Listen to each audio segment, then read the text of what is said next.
Muito boa tarde, sejam todos bem-vindos a mais uma palestra desse importante evento. E, inicialmente, eu gostaria de agradecer o convite.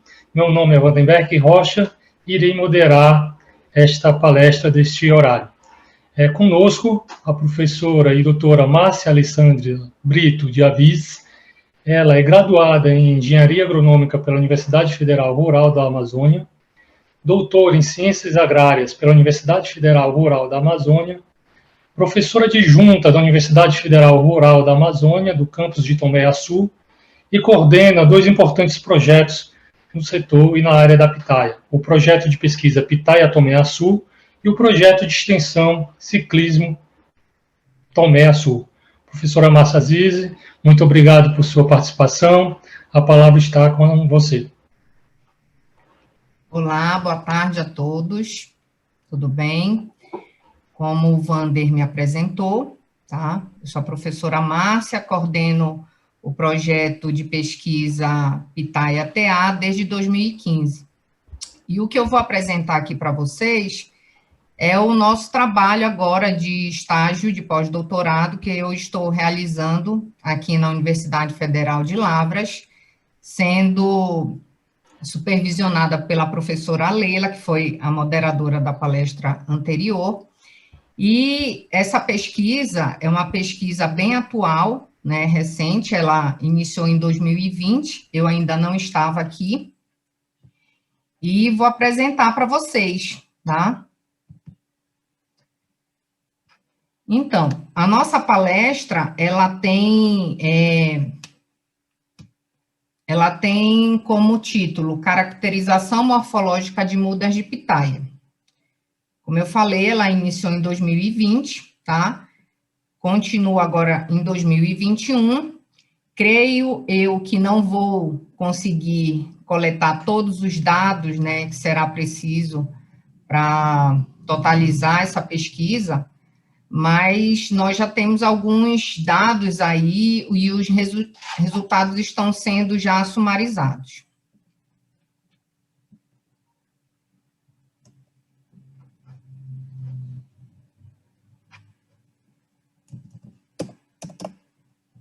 Nossa, não está passando aqui.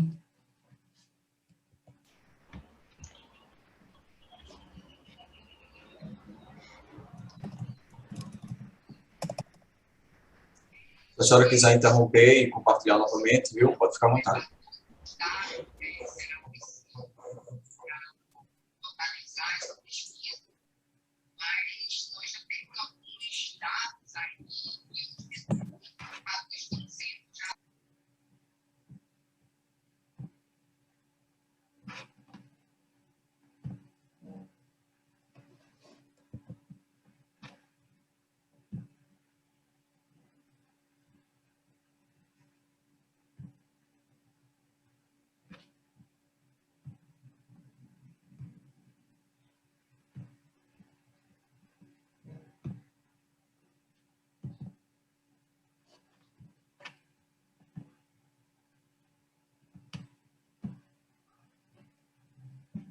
Agora. Ok.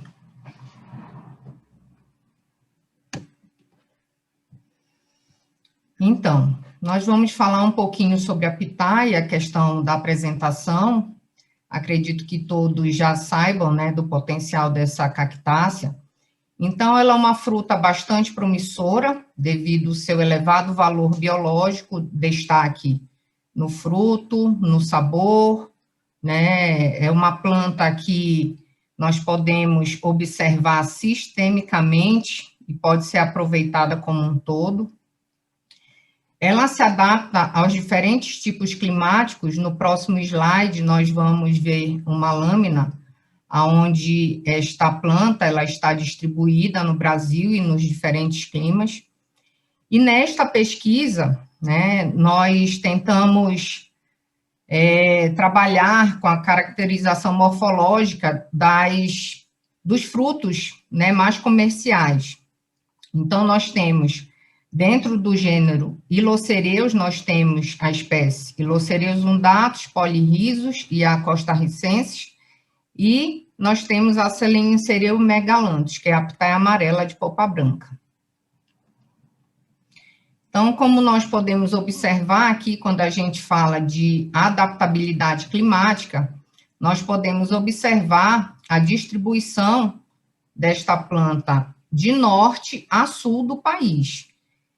E o que nos surpreende é que esta planta, ela se adapta muito bem aos diferentes tipos climáticos, que vai desde o clima tropical até o clima subtropical, né, variando aí do muito úmido até o verão quente e seco, tá?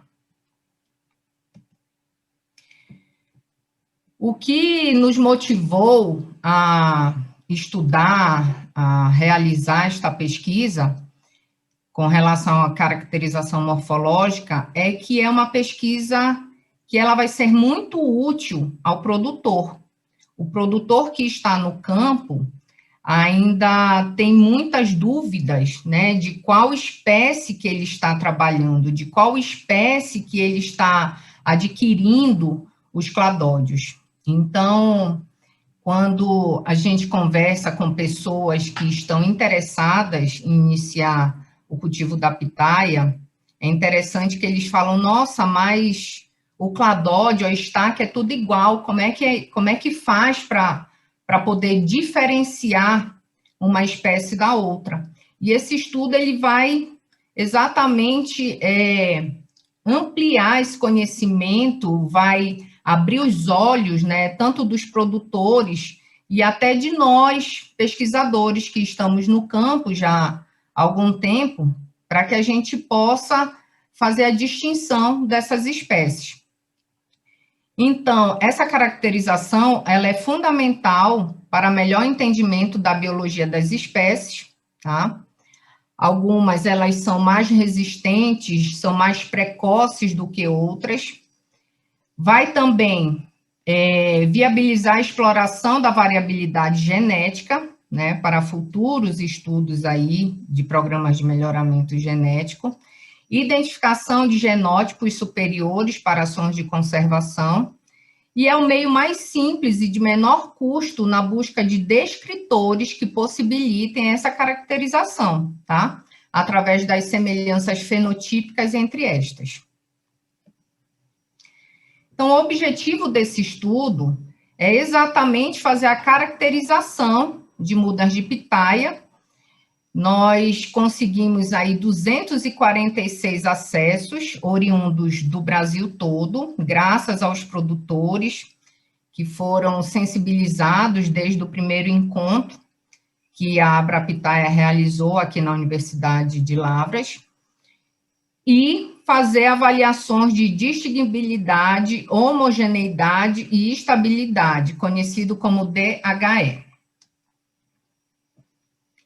Então, esse estudo, ele a condução iniciou em 2020, foi quando as mudas começaram a chegar no campus, e 2021, né? Então, nós estamos trabalhando este ano. É importante falar que não só sou eu que estou nesta pesquisa, tá? Nós temos a ajuda aí da Renata Mato, que eu acho que já é bem conhecida aqui também, no grupo da Pitaia. Nós temos a Deniete e nós temos a professora Leila, tá? Então, a classificação desta região aqui onde está inserida a Universidade de Lavras é do tipo clima subtropical, segundo a classificação de Köppen, tá? Que tem um inverno frio e seco e verão quente e úmido. Esses cladódios, então, depois de chegada aqui, eles foram enraizados em vasos, né, de 3 litros, com substrato comercial top extrato e areia na proporção de 1:1. As práticas de manejo com relação à adubação e controle fitossanitário, elas foram padronizadas, visando o melhor desenvolvimento da muda, e continuam, né, ao longo de todo o experimento, elas continuam sendo monitoradas, sendo realizado as práticas de adubação e rega. E as mudas, elas foram caracterizadas morfologicamente de acordo com as instruções para execução dos ensaios de distinguibilidade, homogeneidade e estabilidade de um documento do Ministério da Agricultura, tá? Então, aqui eu coloquei um print do começo do escopo do documento, tá? Para quem tiver interesse, é bem interessante observar este documento, ele é bem didático, é uma leitura fácil, né, de compreensão, tá? Então, tem o título de Instruções para a Execução dos Ensaios de Distinguibilidade, Homogeneidade e Estabilidade. Se você jogar no Google, você consegue ter acesso a esse documento. Então, o que é que nós realizamos, de acordo com o que preconiza esse documento, né? Nós lemos o documento, nós nos reunimos e nós determinamos alguns descritores para a planta. Então, nós resolvemos elencar 7 descritores. 4 foram para os cladódios, 1 para as auréolas e 2 para os espinhos. Então, a avaliação, ela foi realizada para as pitaias amarelas, casca amarela e polpa branca, as brancas, casca vermelha e polpa branca, e vermelhas, casca e polpa vermelha. Esses descritores, eles foram medidos com auxílio de um paquímetro digital de 50 mm. Então, depois, nós classificamos esses dados em quantitativos e eles foram avaliados como cladódio largura, CL, cladódio distância entre auréolas, CDA, cladódio altura do arco, CAA, auréola número de espinhos, ANE, e espinho comprimento, EC, tá? Os qualitativos foram cladódio margem da costela, CMC, e espinho coloração principal. E ficou assim, na tabela dos descritores, né, nós temos o código, que são os descritores, e aí nós fizemos a classificação, né, quanto qualitativo, quantitativo, e as classes, tá? Então, nós temos aqui as classes dos descritores. E o interessante é que para cada código desse, nós temos um parâmetro, né? Então, aqui para o cladódio margem da costela, nós temos se ele é côncavo, se ele é plano, se ele é convexo. O espinho, quanto à coloração, se é cinza, se é marrom médio, se é marrom escuro. Com relação aos descritores quantitativos, o cladódio, né, baseado na largura, se é estreito, se é médio, se é largo. O cladódio com relação à distância entre auréolas, se é curto, se é médio, se é largo. O cladódio em relação à altura do arco, se é baixo, se é médio, se é alto. A auréola, com relação ao número de espinhos, se tem muito espinhos, se tem pouco espinhos, né, se tem números exacerbados de espinhos, baixo, médio, alto. E o espinho com relação ao comprimento. Então, temos se ele é curto, se ele é médio, se ele é longo, tá? Então, aqui é uma foto de campo, agora do primeiro semestre de 2021.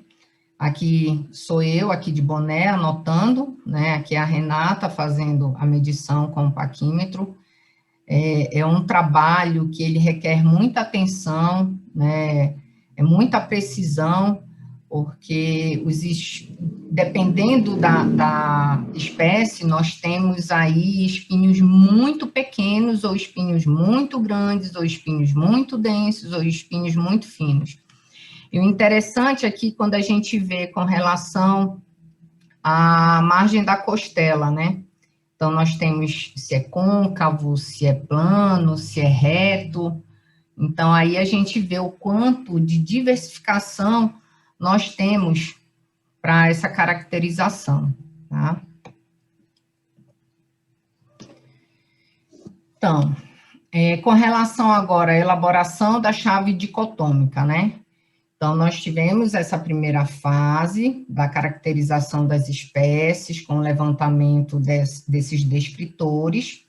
Então, após essa realização, nós teremos aqui a caracterização das espécies, né, que serão comparadas com a base de dados do sistema de classificação APG, tá?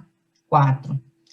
A grafia e autoria dos binômios específicos e sinonímias serão confirmadas nas bases de dados da lista de espécies da flora do Brasil. Todos os acessos do banco de germoplasma da UFLA serão devidamente identificados e incluídos na chave dendrológica. E as ilustrações das características utilizadas nessa chave serão realizadas com auxílio de uma câmera fotográfica de alta resolução, tá? Então, como eu falei no início, tá, da palestra, esse trabalho, ele encontra-se na fase final de sumarização, né, de dados, já está em análise, e será apresentado em dezembro de 2021 em forma de artigo final, como produto de conclusão de estágio pós-doutoral do primeiro autor, tá? Então, no caso, é um trabalho que eu irei apresentar, né, como preconiza o estágio pós-doutoral. Então, nós estamos deixando aí o gostinho para que no final do ano de 2021 a gente tenha já esse trabalho concluído, né? Pelo menos nessa primeira fase aí, porque nós ainda temos que observar aí a floração, nós temos que observar aí a frutificação, e a pitaia aqui no Sudeste, ela tem um comportamento bem diferente da região da qual eu venho, que é o Norte, né? Então, aqui nós temos períodos específicos, né, tanto de lançamento de broto, quanto de floração e quanto de frutificação, tá? Eu gostaria aqui de agradecer imensamente aqui o incentivo, o apoio, né, da Abrapitaia, e também queria agradecer todos os produtores, em nome da Abrapitaia, que concederam os cladódios, porque se não fossem eles, essa pesquisa não estaria sendo viável nem possível, né? Porque sem cladódio não tem como realizar esta pesquisa, tá? Agradecer à Universidade Federal de Lavras por me conceder a oportunidade de estar realizando esse estágio pós-doutoral, a minha instituição, que é a Universidade Federal Rural da Amazônia, pela licença, né, para aperfeiçoamento, e também por nos dar todo o apoio ao nosso projeto de pesquisa, tá? Desde já agradeço a todos que estão assistindo e vamos aí para as perguntas. Obrigada.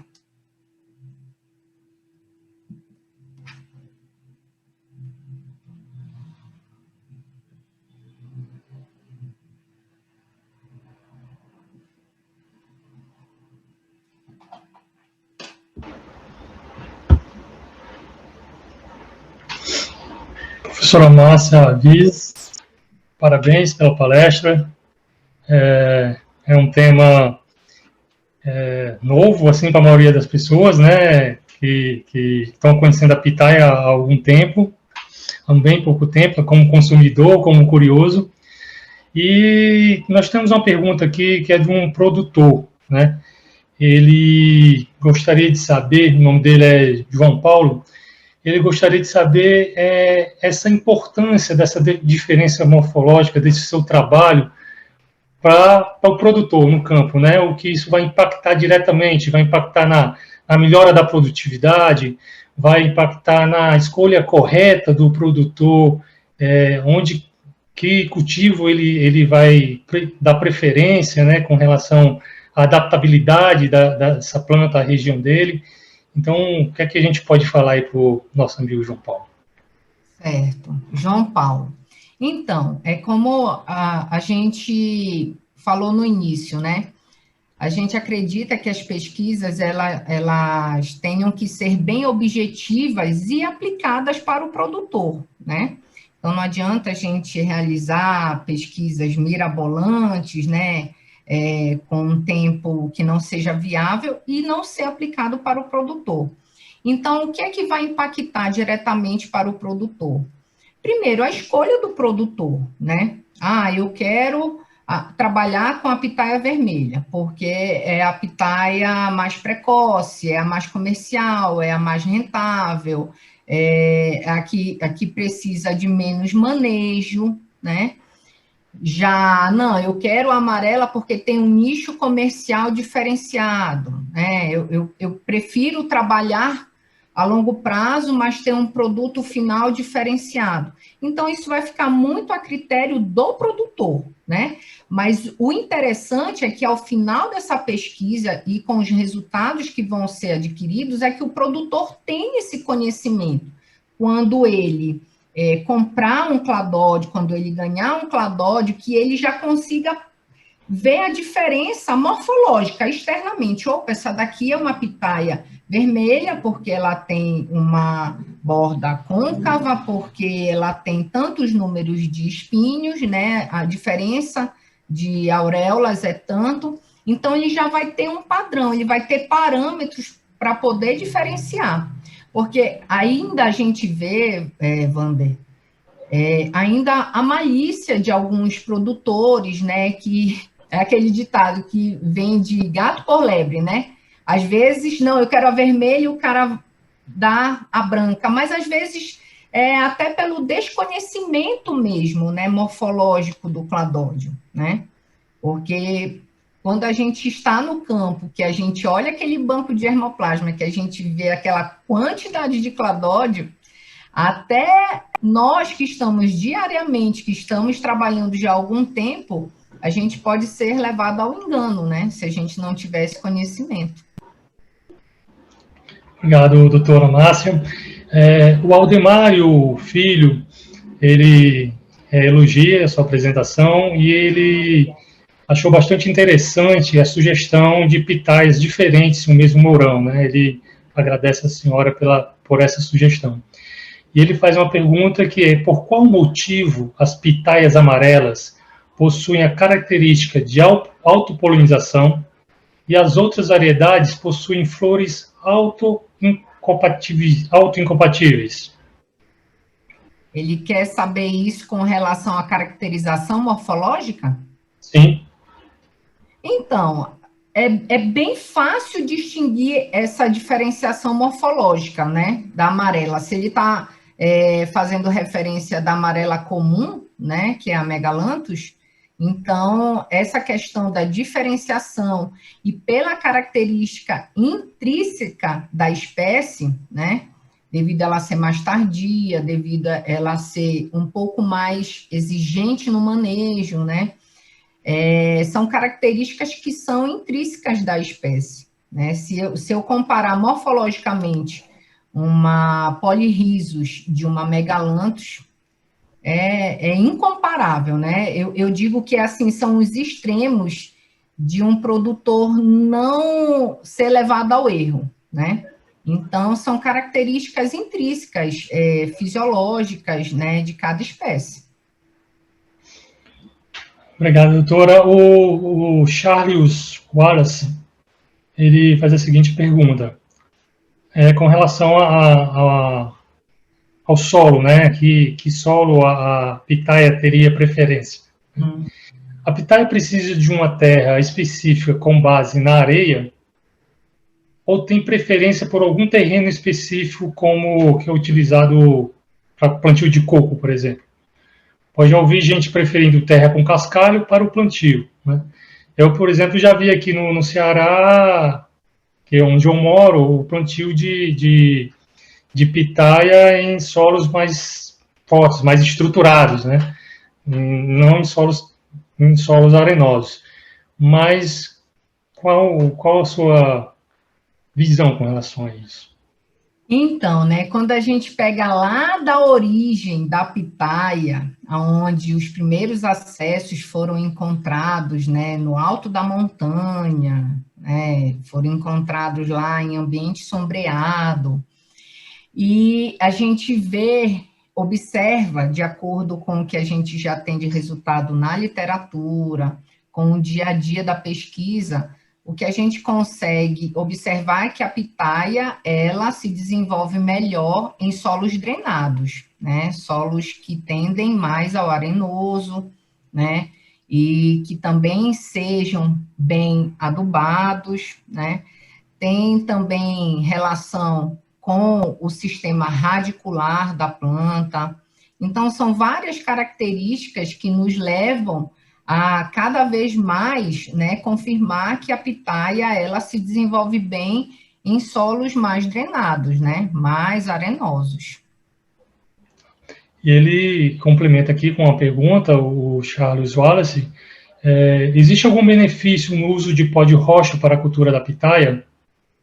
Sim, existe. Já tem alguns resultados aí, né, que já indicam, né, o pó de rocha, mas ainda a gente precisa estudar mais um pouquinho para poder confirmar isso, né? Então, eu acredito que muitos colegas já tenham falado que é uma cultura recente, né, que a gente precisa aprofundar os estudos, né, desbravar outros, porque tem vários temas ainda que a gente precisa abordar, principalmente no que tange à fisiologia da planta, né, a gente ainda precisa aprofundar isso, porque são questões ainda que nos levam a uma tendência, né, a um parâmetro que eu acho agora fundamental, que se os colegas pudessem, né, adentrar nesse campo, seria as questões climáticas, né, como eu falei, eu sou de uma região onde a pitaia ela tem um comportamento totalmente diferenciado, né, no norte, especificamente lá na região de Tomé-Açu. E eu tomei, assim, fiquei bem assustada quando eu vim aqui para o Sudeste, né, e vi que a pitaia, ela tem outro comportamento, mas porque o clima é um dos fatores principais, né, para que a gente tenha essa diferenciação, tanto na produção quanto no manejo, né, no conhecimento específico da fisiologia da planta. Obrigado, doutora. Agradecer aqui a participação da Vanessa dos Santos. Ela faz um comentário elogioso à sua participação, né, e ao evento também. Faz uma sugestão aqui de livro para que as pessoas possam consultar, né, com relação ao tema. Agradeço a Vanessa. Doutora, o Pedro Vitor, que também ele é viverista, ele faz uma seguinte pergunta. Esse melhoramento, né, esse seu trabalho de tão importância para a cultura, ele vai ajudar, por exemplo, em qualificar melhor em aquilo que é ofertado, como muda o produtor, né? Existe, por exemplo, ele até completa, existe também a possibilidade de a cultura da pitaia ser enxertada, né? A amarela com a vermelha, e essa a pergunta dele, basicamente, se com esse melhoramento genético ele vai ter possibilidade de oferecer um produto de melhor qualidade, mais assertivo para o produtor dele, como um viverista. Sim, sem dúvida, né? A gente está trabalhando nessa vertente, nessa projeção, né? Para que nós, lá na frente, esse é um trabalho muito inicial, viu, Wanda? Muito inicial, é como se fosse o ABC ainda da pitaia, né? Para que o produtor realmente conheça, né? Conheça morfologicamente, saiba o que ele está trabalhando, saiba o que ele está adquirindo, e futuramente, né, fazer trabalhos de conservação, fazer trabalhos de melhoramento do que a gente já tem aí de espécies mais comerciáveis, mais precoces, mais resistentes, né, a pragas e doenças. Então, é um trabalho aí que eu acho Não é porque nós estamos trabalhando, não, mas é um trabalho assim que a gente viu muita aplicabilidade. É um trabalho que é objetivo, né? Que ele é direto, que ele vai ajudar, primeiramente, vai abranger a categoria dos produtores e futuramente, né, ajudar, né, orientar os pesquisadores para os estudos mais aprofundados, que são de melhoramento genético, da fisiologia, né, de tecnologia de alimentos também. Então, ele, enquanto viveirista, eu acho que vai ser, assim, bem aplicável para ele, né? Bom, isso é ótimo, porque se o viveirista consegue entregar um produto de melhor qualidade ao produtor, consequentemente o produtor vai entregar um produto de melhor qualidade ao consumidor final, né? É uma cadeia importante, né? E o melhor, Wander, que ele não vai ser mais enganado. Ele Sim, não sim. vai comprar pitaia vermelha como se fosse a pitaia, né, amarela, né? Porque para Sim, quem não sim. conhece, nunca viu, como eu já ouvi várias vezes, mas é tudo igual, é tudo um cacto, não tem diferença nenhuma, mas não é bem assim, né? Que ótimo, que ótimo. Olha, o Alice está nos ajudando muito aqui com perguntas. Ele pergunta aqui no caso de solo, latossolo vermelho. O que o produtor poderia fazer para melhorar o solo para a pitaia? Olha, uma adubação orgânica, né, oriunda de produtos mais naturais. O que é que a gente tem trabalhado em Tomé Açu, né? Para quem conhece aquela região, nós temos lá um sistema diferenciado que são os SAFs, né? Então, o sistema, ele é autossustentável, né? Então, nós temos já alguns trabalhos iniciais, mas como o SAF precisa acompanhar por muitos anos para que a gente possa realmente, né, apresentar resultados mais consistentes, a gente observa que o sistema em si, né, a deposição de matéria orgânica do sistema, a ciclagem de nutriente, né, vem ajudando, né, vem complementando essa adubação.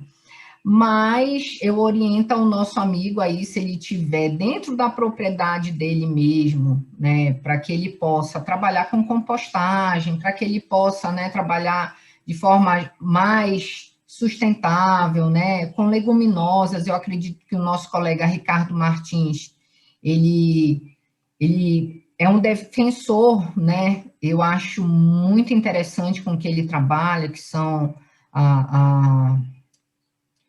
a composição, né, dessas leguminosas nesse sistema, e a gente já tem resultados aí bem consistentes com relação a isso. Então, quanto mais natural, né, melhor, porque a pitá, ela responde, é uma cultura excepcional que, com o menor trato possível, ela te responde com resultados impressionantes. Então, não precisa se gastar horrores de dinheiro, né, como a gente vê aí, o comercial explorar muito, né, e às vezes dentro da nossa própria propriedade nós temos materiais riquíssimos, né, basta que nós possamos fazer um planejamento dessas atividades, né, como compostagem, como o plantio dessas leguminosas, né, adubadoras, e a pitaia com certeza vai dizer muito obrigado e vai te responder com produtos de excelência. Que ótimo, que ótimo. Doutora, eu fiquei curioso aí com relação à sua vivência, né? Você disse que estava no norte do país, acompanhou o desenvolvimento lá, um clima diferente, né? Total. E agora está no sudeste acompanhando de uma maneira totalmente diferente essa evolução da pitaia, né? Então, por favor, mate minha curiosidade. Quais foram os principais fatores que você conseguiu identificar essas principais diferenças? Olha, que pergunta interessante. Então, Wander, é bem diferente, viu? A minha companheira de campo, a Renata, não sei se ela está assistindo, mas assim, a gente troca muita figurinha, né? Às vezes um detalhe, nossa, a coloração desse espinho é diferente, aí a gente fica pensando, poxa, mas que fator é que está alterando isso, né? E eu tenho um conhecimento lá da roxinha do Pará, que é uma das espécies aí, das variedades que está sendo bem explorada por todos os produtores do Brasil, né? Então, o que é que eu vejo aqui? Eu vejo que a pitaia, devido aos períodos específicos que tem, porque aqui no Sudeste, nós temos estações definidas, no Norte a gente não tem. Lá é calor sempre, só com muita ou pouca chuva, mas tem muito calor.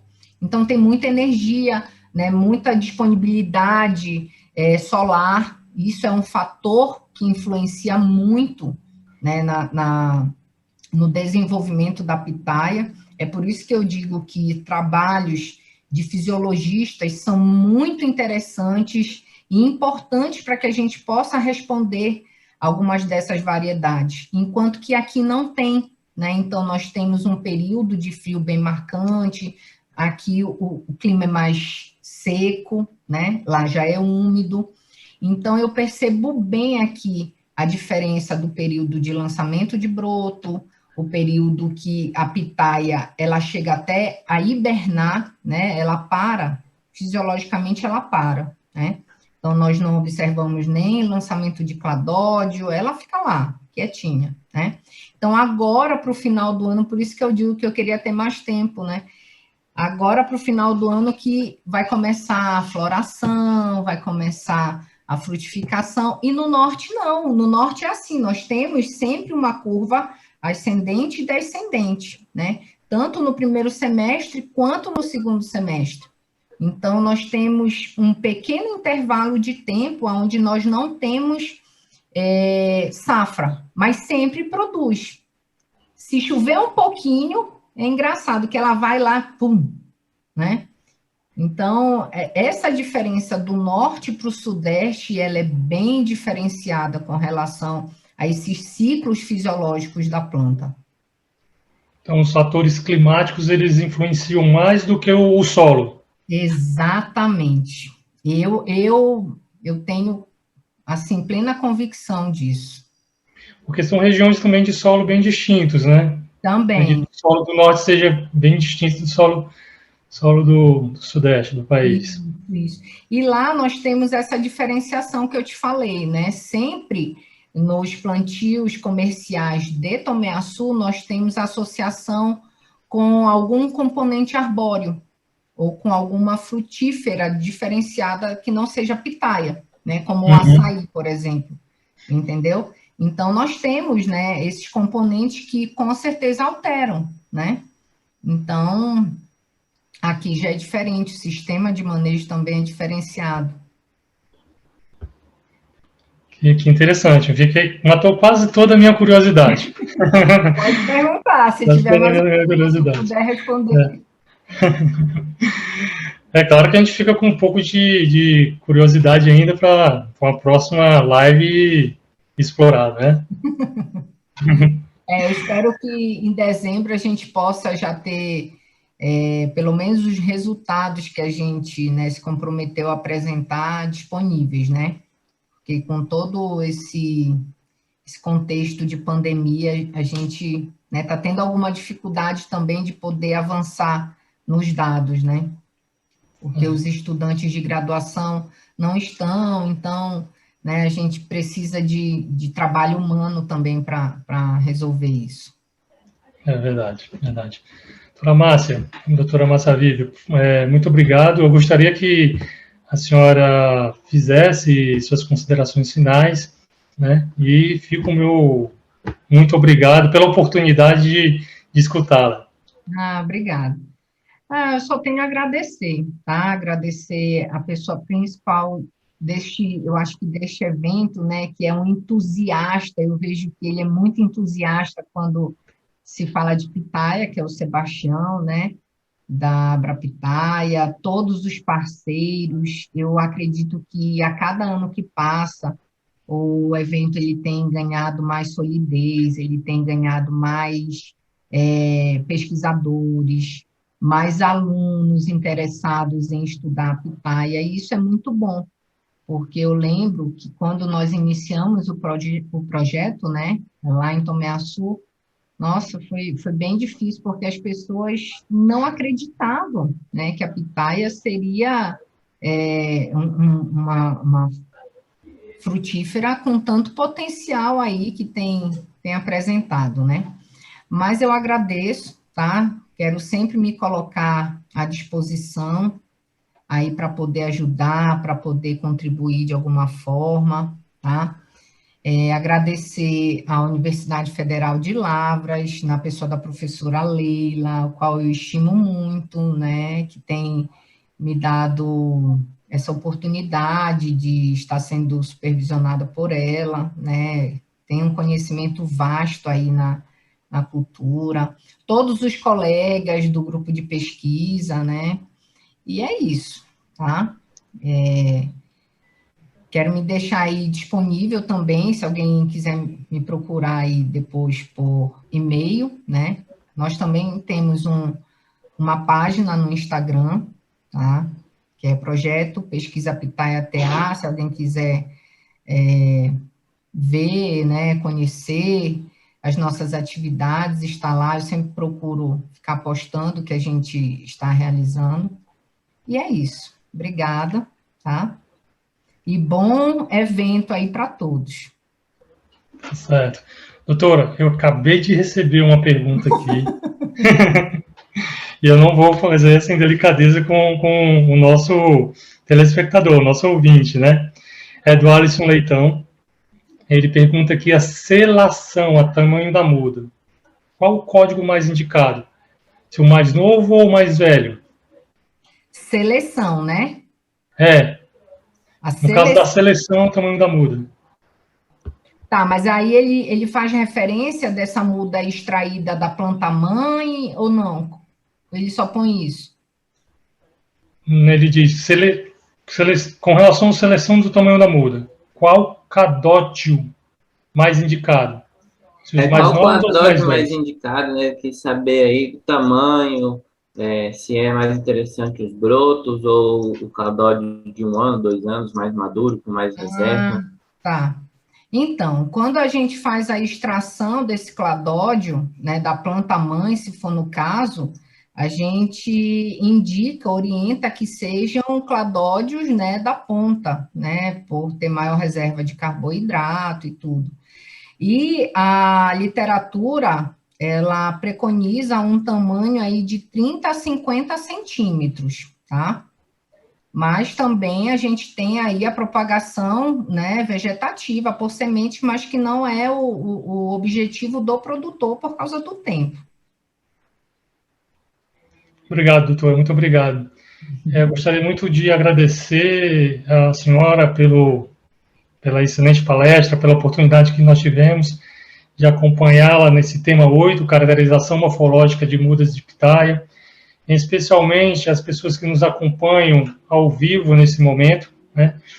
E gostaria de fazer um convite especial a todos vocês, que amanhã nós teremos um dia muito intenso ainda de novas palestras, novas reuniões, e às 8 horas da manhã nós teremos o tema 9, o tipo de cultivo de pitaia na China. Faço esse convite a vocês, será um domingo de de muita informação que nós teremos, e fica aqui o meu muito obrigado à organização do evento, por essa oportunidade de mediar e conhecer a doutora Márcia, né, e parabenizá-los pela excelente organização, os excelentes temas que estão sendo discutidos no terceiro Encontro Nacional dos Produtores de Pitaia. Fica aqui os meus agradecimentos.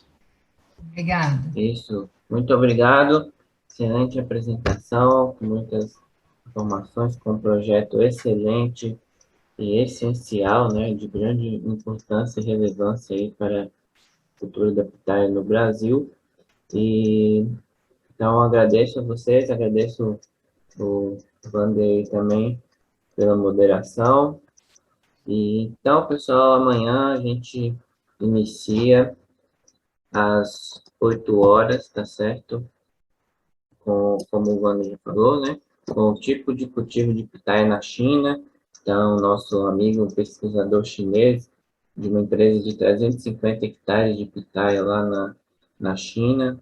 Também teremos uma palestra sobre o manejo pós-colheita da pitaia, com o rapaz do Vietnã, pesquisador do Vietnã, uma palestra muito, muito interessante. E de outro estrangeiro, teremos a Noemi, lá de Israel, que é orientadora da Milena, né? A Milena que fez seu doutorado na Federal do Ceará. E, enfim, dentre outras palestras, né, do pessoal do INSA, da UFESA, da Federal Rural do Semiárido, do Rio Grande do Norte, da Universidade Federal do Ceará, o Márcio. Teremos também, e fechando com a palestra do Fábio, da Embrapa, né, com o melhoramento genético das pitais da Embrapa e parceiros. Então, amanhã será também mais um excelente dia, tá certo? A programação de amanhã também está muito interessante, muito boa, não percam. Teremos também, assim como hoje, um intervalo de 1 hora para almoço.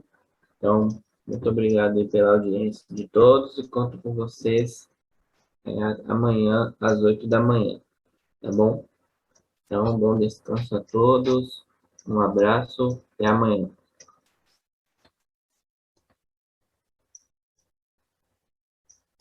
Ok, professor, transmissão encerrada. Estamos offline. Obrigado aí, Wander. Obrigado aí, pessoal, pelo convite. Bom evento a todos. Grato, professor Valdemar, grato a todos os participantes, o pessoal que está aí na plateia também.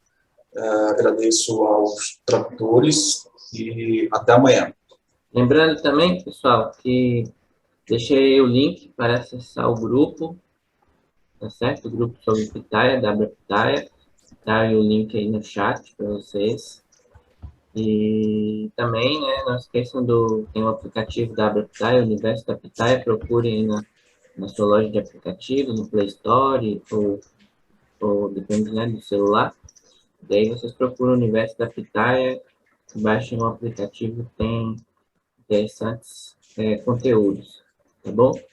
Então é isso, até amanhã, aguardo vocês amanhã às 8. Um abraço.